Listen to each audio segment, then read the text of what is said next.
Here's a famous example of one of these note collisions. It's from the Coventry Carol, though it's got nothing to do with a nice girl from the Midlands.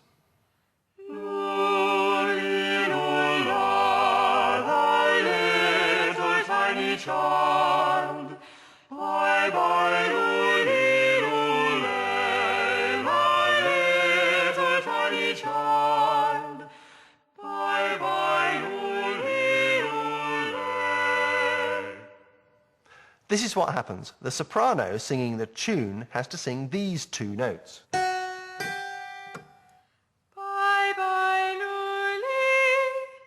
Because they're clearly heading in an upwards direction, they've been squeezed up or sharpened. But at the same time, the tenor, who sings on the same rung of the ladder, is heading downwards, so his note has to be left flattened. Bye bye, Lully. And together, the sharp and the flat notes have to be sung simultaneously, creating what to modern ears sounds like a weird discord, but to Tudor ears was an oral delicacy. They even gave it a saucy name, false relations. Bye bye, Lully. Though the deliberate collisions and scrunches eventually died out, folk musicians in the British Isles never really lost their love of these modified modes. What's more, another group of musicians unwittingly came up against this same variable rung principle 300 years later and 4,000 miles across the Atlantic.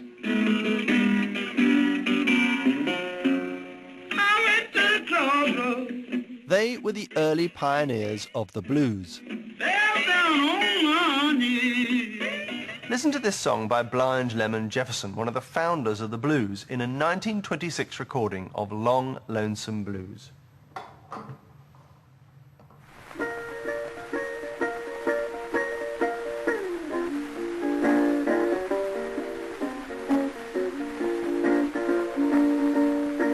I walk from Dallas, I walk from Wichita. I know the recording's old and scratchy, but something very significant is happening in that singing. Blind Lemon Jefferson is making some of the notes bend downwards slightly. He's flattening them. These are some of the earliest preserved examples of a phenomenon known as blue notes. Without the blue notes, his first phrase would sound like this. I walked from Dallas, I walked to Wichita Falls. But he sings, I walked to Wichita Falls. He doesn't bend down all the notes, just the ones on the syllables walked and Wichita. Here he is again, and listen out for the way the notes seem to sag down on those two words. I walk from Dallas, I walk from Wichita. Why are these notes bent downwards and not the rest? Indeed, why do it at all? The blues developed in rural America, but their melodic patterns had African roots. In particular, it's the use of blue notes, which fall outside the Western melodic ladder, that link the Tudor rebels to the early blues composers.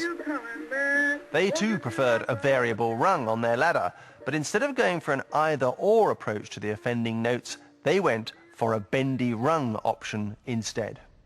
The blues mode always squeezes the rung down. It's neither this note nor this note. It's the note in between.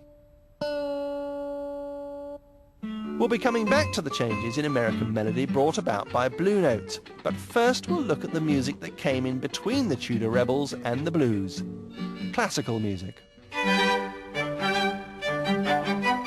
In the next part, I'm going to look at the melodic revolution brought about by classical music and how we are still writing tunes according to those changes, no matter what our musical background.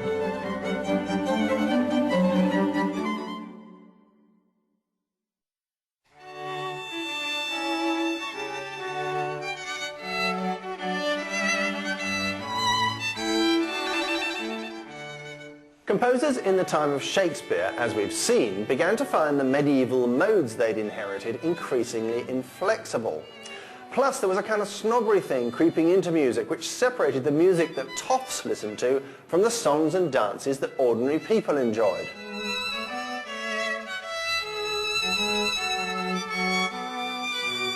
So as the 17th century drifted into the 18th, a new system for upper crust music duly emerged.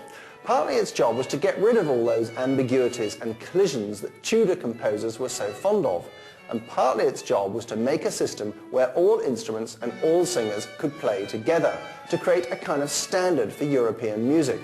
It's sometimes called diatonic, and this is how it worked.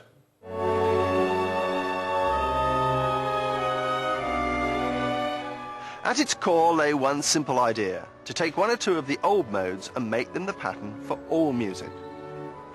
Like all takeover bids, it involved a couple of mergers. They took parts of the old Dorian and Aeolian modes, merged them into one, borrowed a detail from the Tudors, and hey presto, they had the new, all-purpose minor scale.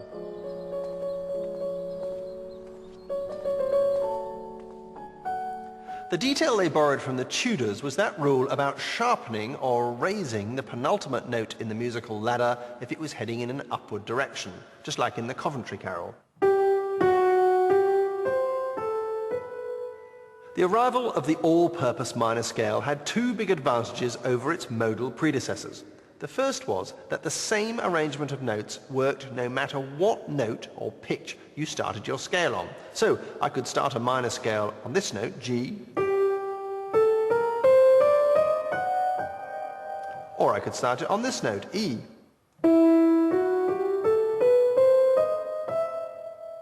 Wherever you start your melody, the new minor can cope because its pattern is unchanged and fixed. The old modes were much more attached to their chosen starting points. The new minor can start on any of the 12 semitones of the Western ladder.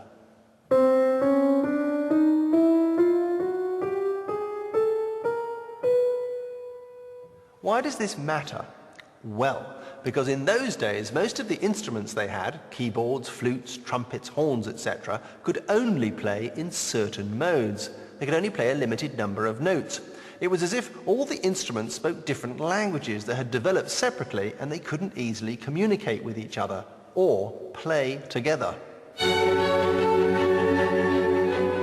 So having a minor scale that worked the same no matter what note you started on allowed 18th century manufacturers to make instruments that could speak the same language, that could play together.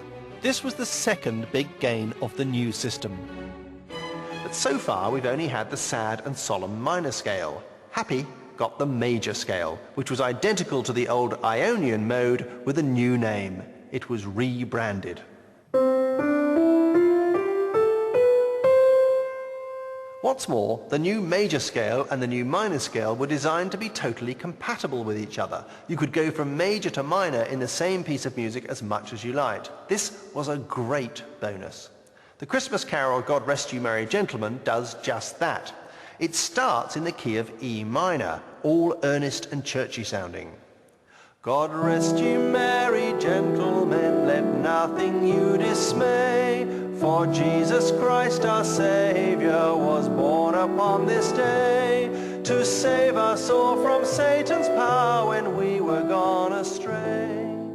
But when we get to the tidings of comfort and joy, the happy bit, we slink effortlessly into the key of G major. Oh, tidings of comfort and joy, comfort and joy. Finally, just to remind us we shouldn't get too carried away with our Yuletide jollity, at the very end we slink back into the original key of E minor. Oh, tidings of comfort and joy. Composers love to exploit their ability to rock between major and minor, to glide about all over the place in the full knowledge that the system was strong enough to handle any change of gear or maneuver.